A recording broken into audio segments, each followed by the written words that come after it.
Hey everybody, welcome to another episode of Soccer with Doug. My guest today is Craig Richards. I'm very, very excited about this. Craig is a longtime friend of mine. Craig is a former youth player in the U.S. soccer system, big soccer supporter. He is a co-owner of Lyla Lila restaurant near the Fox and partnered with Woodruff Arts Center here at Elise. Two really, really good restaurants. If you haven't been, I highly recommend for a special occasion or just a nice night out. Lyla Lila or Elise. How would you describe the food at the places, Craig? First of all, thanks for having me. Oh yeah, thanks for being here. I think Lyla Lila we opened in 2019. Definitely leans more Italian. That's my background as a chef, and so that's just my comfort zone with food. With Elise, we went for a little bit more French, Mediterranean French, I guess, more seafood driven, which I've worked with seafood a lot in my career and just enjoy it. So, but a few more French techniques, French ingredients, things like that. So it's fantastic food. I've eaten at both places many times. Craig, you may be wondering, why Craig? What does Craig have to do with soccer? Well, as I mentioned, he was a former youth player in the U.S. soccer system, big soccer supporter, and I thought it'd be interesting to get people who have a passion for the sport, who aren't in the sport right now, to talk about it. So Craig, talk about your background as a youth soccer player, what all you did, and what led you to your love of soccer. Yeah, well, I think I started out pretty normally in the 80s as playing for a rec team, and then eventually moved to travel team or whatever you want to call it, club team when I was about 12. We lived in Southern California and played on that team. We did pretty well, and then I was selected to play on a travel team that went to Europe when I was 13. Went over there for about a month and played in a bunch of different tournaments, Denmark, Austria, England. Really got a great insight into what it's like playing youth soccer over there. And then we moved to Nebraska. And so moved there, played for a really good club team that I ended up playing for 5 years, under 14, under 19. And during that time, I played with the Olympic Development Program, ODP, which is, they pick state teams, you play against other state teams at regional camp and stuff like that. So yeah, I was on that ODP team from under 14 to under 19. And then got recruited to play in college by a few schools. Ended up choosing Northeast Missouri State, which is now Truman State University, Division II school. Great school, great team. Did that for 3 years. And then, that was kind of, my junior year was my last year playing in college. But I've always loved the game, always loved the sport. So it's just kind of kept me going. What position? I played up front in high school, and then kind of like a attacking center midfielder, like a number 10, and then in college played at central midfield. Yeah, center midfield. So who were your role models in soccer? Who did you want to be like? I loved the AC Milan team from the late 80s with Ruud Gullit and Marco van Basten, and so my club coach in high school loved that team as well. So Ruud Gullit was probably the player that I really tried to model my game after. And back then we didn't see a lot of games. There wasn't like we watched RAI on Sunday mornings on public TV. That's how we saw the Italian games. But the World Cups were always big at that time. The '86 World Cup is very memorable for me with Maradona's tournament, and then the '90 World Cup, and I went to a couple of games in '94. So I think because we couldn't watch it on a regular basis, the World Cup was even such a bigger deal. Now you may be wondering, as you look behind us, what is this? Craig, why don't you tell everyone what we're looking at? Yeah, we're at Elise, and this is what we call the green room, and this is a piece that was commissioned for here and painted by Tommy Taylor. And he painted it here in the space last summer. It took him about 6 weeks. He built the frame in here and all that kind of stuff, and it's on drywall with canvas.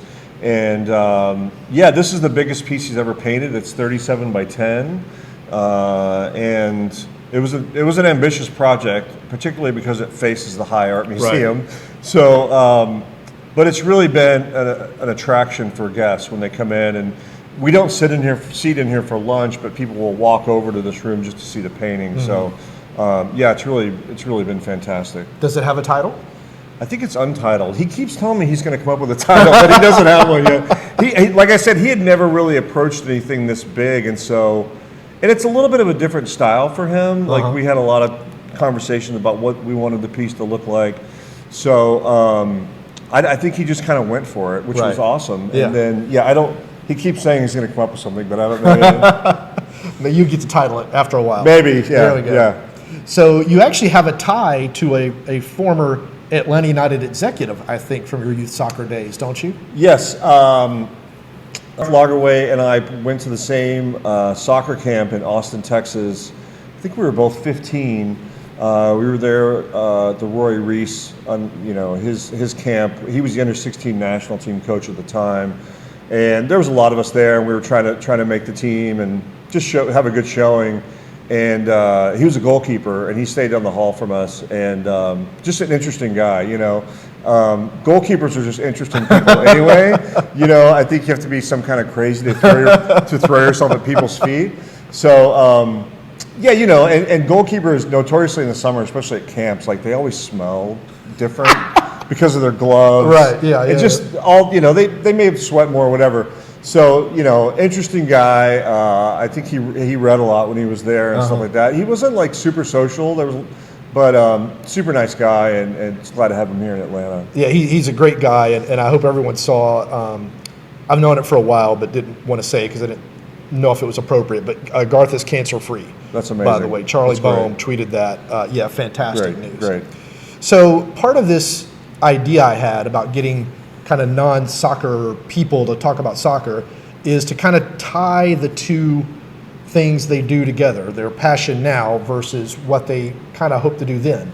So talk to me a little bit about how is putting together a menu, for example, at Elise or Lyla Lila, like putting together a soccer team? There's a lot of similarities between my playing days and what I do now, and I think crafting a menu is much like a team. You have to have a lot of balance, so you have to have your strengths and weaknesses as well. You always have dishes on the menu that are going to sell more, your signature dishes, whatever you want to call them, and then there's other dishes on the periphery that may not sell as more or that are a little bit more seasonal, which is just like a team. You may lose some players here, gain some players there. That's your kind of seasonal aspect of it, I guess. But it really comes down to balance, even balance of flavors, balance of textures, things like that. You want to check a lot of boxes, and pasta has always been my passion and my training, and so the pastas are probably our midfield, right? They're the engine on the menu, right. And they're the playmakers, so to speak. And then you have some dishes that may take some risks, and that may be your striker, if you will. Right. So, but yeah, it's very similar, and I think it's really all about balance. Have you ever eaten a meal or smelled food and it reminded you of something to do with soccer? Ooh, that's a great question. I just think it's like those comfort dishes, right? So whatever they may be for anyone, I have my own, usually pasta related, and I think that's the feeling I got when I was playing too. So it's a similar feeling of just being in the right place, or you're on the field and you're like, this is where I feel most comfortable, and so I think it has to do with that. I think it's nostalgic and comfort for sure. Now, the only knock against Craig is he's an Arsenal supporter. Yeah. So what pasta is Arsenal? Ooh. So we have a squid ink spaghetti at Lyla Lila that's got smoked calamari, Calabrian chilies, a good amount of garlic, basil, some herbs, and it's really vibrant. There's a lot of flavors. It's a little spicy. The garlic is there. It's got a nice chew. So again, it's a dynamic dish that is really well balanced. Right. It's got a little spice to it. And that's my go-to dish when I'm eating there, honestly. Yeah, that's my favorite too. But yeah, I don't know how that relates to Arsenal. Maybe I don't know. Again, it's all about that balance. Right. And I think Arsenal's having a great season. So. And it should win a trophy this year. They should. I hope think. so. So should Yeah. The pasta dish. Yeah. It's really, really good, by the way. I'm not just saying that because Craig is sitting here. When I go there, that's my go-to meal. So what pasta would Atlanta United be? Atlanta United, Craig is a season ticket holder to Atlanta United, by the way, longtime supporter. Big Atlanta United supporter. I think that's a great question too. I think here maybe we have a smoked mushroom tortellini here.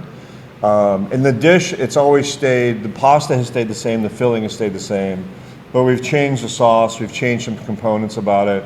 And I think that's kind of where Atlanta United is right now, right? Okay. It's like, I think there's a good base, you know, I think there's always been a lot of support, you know, that's the pasta and the filling, but then we've had to change the sauce a few times, we've had to change coaches, change teams, change players, and I think that's where, you know, I think even with this dish here, I think it's almost to where it's supposed to be, Right. but I'm not sure it's there yet. Right. I'm really happy with it, but there may be some more potential there, and I think that kind of sums up Atlanta United.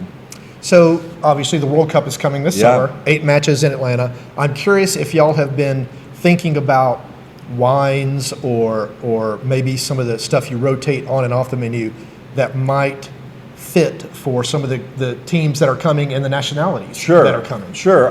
We're really excited about that, by the way. We have a luncheon with the Convention and Visitors Bureau tomorrow here. So really excited, trying to get out in front of that. And I think both restaurants have kind of a European approach. So, you know, Lyla Lila certainly be more Italian, the wine list being more Italian. Here it's a little more balanced between Italian and French and things like that. So usually if we try to do something outside of what we normally do, we mess it up.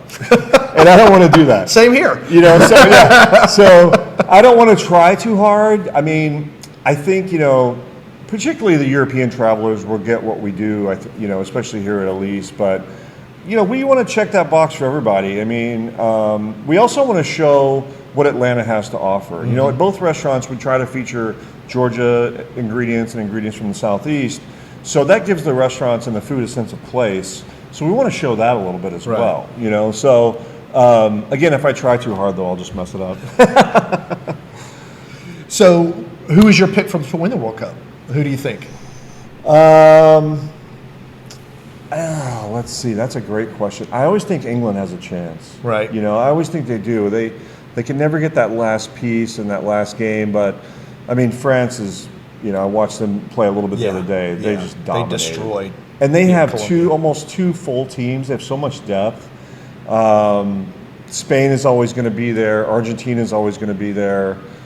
Brazil, I think, is still in transition, kind of in flux, if you will.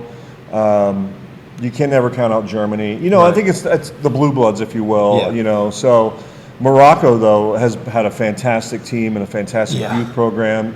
I think they'll be in there. I'm just excited. The last World Cup was really exciting. The final was one of the greatest games I've ever seen. Yeah. Ever. Yeah. I mean, that game, still to this day, I think is the best game I've ever seen in my entire life. I've watched a lot of soccer, you know, and so, well, for it to be a World Cup final too, that stage, and Mbappe's hat trick, you know, and Messi and everything else, it was amazing. It was a fantastic tournament put on by Qatar. I'm excited about the 8 matches here too. Yes. I don't know if I can pick a dark horse. I was trying to think, if you had to pick a team that has not won a World Cup, who could win one this year. You mentioned Morocco. Yeah. Obviously, Portugal is loaded. Yeah. Portugal's going to play at the United States Tuesday at Mercedes-Benz Stadium. A roster value of $1 billion according to Transfer Market. Yeah. Belgium's is like $750. Right. I don't trust Roberto Martinez as a manager, but Portugal's talent is undeniable. Yeah, that's no question. I mean, they have, you know, Ronaldo, of course, and then it just goes down from there. And they're younger guys. They have a great younger team. I've never been the biggest Portugal fan for some reason. But, yeah, I mean, they'll be in there for sure. Right. Yeah. So what is your non-pasta, what is your favorite ingredient to put into a meal? I mean, it has to be olive oil. Olive oil. I mean, it's such a base for what we do, and you know, we have different olive oils for cooking, for finishing, things like that. You know, that's really the ingredient that kind of the line through everything. And you know, it's a fat. It's got fruit. Sometimes it's nutty. Sometimes it's spicy. So I can't go anywhere, really cook anything without olive oil. So, you know, we use a Sicilian oil here that tastes like Sicily. It tastes a little bit like lemon, tastes a little bit like almonds. It's got a nice fruitiness, like the olive flavor really comes through. So that's probably it. I mean, I have a lot of kind of go-to ingredients that I use in both restaurants, things that I've just kind of gravitated towards. So I have probably 10 or 12 of those ingredients that are kind of sprinkled through here and there. Okay. Yeah.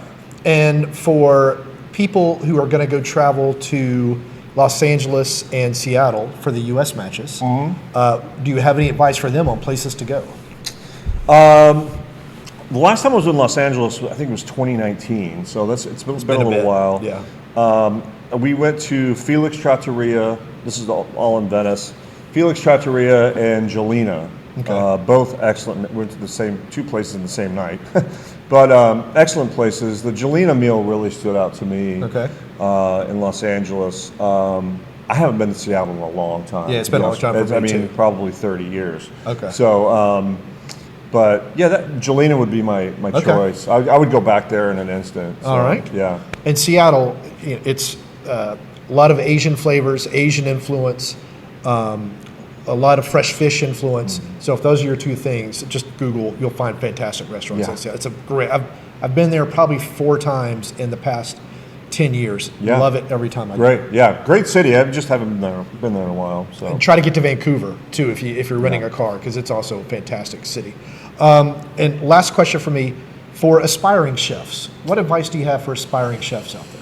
I mean, really, it's kind of be patient. Listen, try and get better, a little bit better every day. Be on time, have good habits, things like that. Be professional. It's not an easy industry, and it's under attack for a bunch of different things, and you have to love it. Like I got into this and started doing it almost by accident, and realized I don't want to do anything else, and that's kind of the feeling you have to have, right? So you're going to work weekends, you're going to work holidays and all that. But if you just love working with food, and you love cooking food, and you love the camaraderie of a kitchen and the organization of a kitchen, if you enjoy the discipline of it, things like that, then it's for you, for sure. But, it takes some time to get to a high level. You have to kind of work your way up, for sure. I would say find a good mentor, someone that I want to be like this person, and learn from them, learn everything you can from them. Ask lots of questions. Watch and learn, pay attention to what's going on. Sometimes the instruction's not always verbal. Sometimes you have to watch people and what they do, how their hands work, things like that. So, I don't have any formal cooking training, so I had to do it all on my own, and I read a lot of books and things like that. There's a lot more resources now than when I was coming up. But just be a sponge, be a sponge and be patient, and it'll happen. If you have the passion and you want to just improve it all the time, you'll get there. It sounds the same as applicable to soccer as well. For sure. Tell everyone how they can find the restaurants on social media and everything. Yes, Lyla Lila is spelled Lyla. It's Lyla Lila ATL. That's the Instagram handle. And then Elise Arts Center. It's ELISE is how Elise is spelled. Also on Instagram. That's where we're most active on social media, because it's it's great for food and things like that. So. Yeah, we're about, Elise is at the Woodruff Arts Center, and then Lyla is on 3rd and Peachtree by the Fox. And you can make reservations for both? Correct, yes. And you could walk in? Yep, our bars always walk in, first come, first serve, but we do encourage reservations. And Elise has a tasting menu that is? Yeah, we do a 5-course tasting menu, kind of, we call them the chef's tables by the kitchen. It's $95. We do an optional $35 beverage pairing, which can be non-alcoholic. And it's a menu that's separate than our a la carte menu. So other than that, the bar is full service, full menu, dining room, all that kind of stuff. All right. Thank you, Craig. Thanks a lot. Thanks for having me. I'm Doug Roberson of Soccer with Doug. You can find me at soccerwithdoug.substack.com, on all the social media handles at Soccer with Doug. And I hope y'all enjoyed this. I hope you found some value in it. I hope you'll consider subscribing to Soccer with Doug. And I know you're going to come to either Lyla Lila or Elise, or hopefully both. All right. Thank you.